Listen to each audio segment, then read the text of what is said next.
Temizlik mi yapıyorsun oğlum? Aferin sana.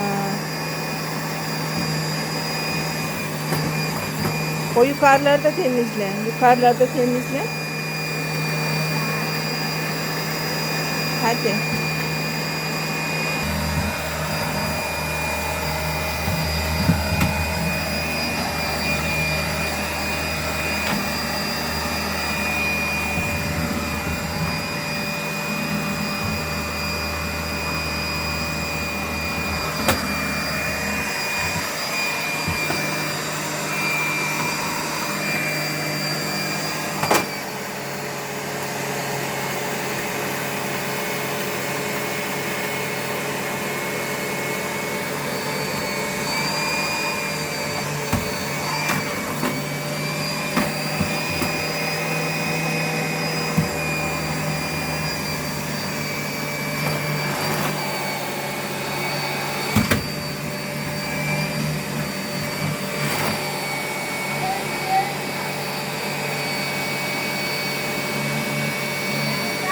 Hadi hadi.